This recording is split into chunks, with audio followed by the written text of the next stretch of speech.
السلام علیکم ورحمۃ اللہ وبرکاتہ۔ تو دوستو، ہجرت کے چھٹے سال نبی کریم صلی اللہ علیہ وسلم نے خواب دیکھا کہ میں صحابہ کے ساتھ بیت اللہ شریف میں داخل ہو رہا ہوں۔ میرے ہاتھ میں خانہ کعبہ کی چابی ہے۔ صحابہ نے بال منڈوا لیے ہیں یا کٹوا لیے ہیں اور سب قربانی کر رہے ہیں۔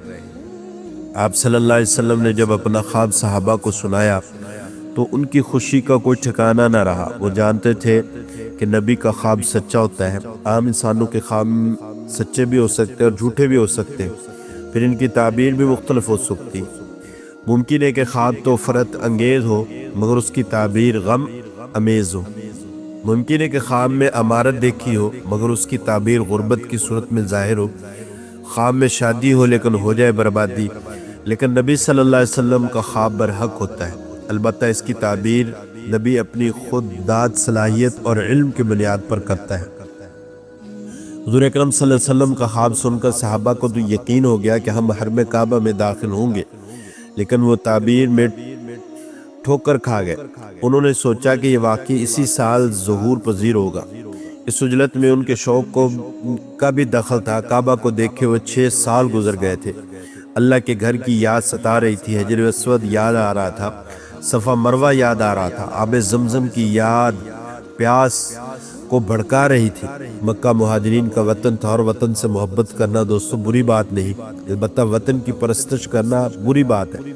اور یہ کوئی عام وطن تو نہیں تھا، وہ تو مکہ تھا، وہی مکہ جس کی قسم اللہ تعالیٰ نے اپنی کتاب میں اٹھائی، وہی مکہ جس کی فضا میں سیدنا ابراہیم اور سیدنا اسماعیل علیہم السلام اور لاکھوں صلحات کیا اولیاء اور علماء کی دعاؤں کی گونج قیامت تک باقی رہے گی۔ یہاں 2 باتیں دوستو یاد رکھی جائیں۔ نبی کے خواب کی سچائی پر یقین کرتے ہوئے سب نے عمرہ کی تیاری شروع کر دی۔ ایک عجیب بات ذہن میں آئی ہے، وہ کہے بغیر آگے نہیں بڑھ سکتا۔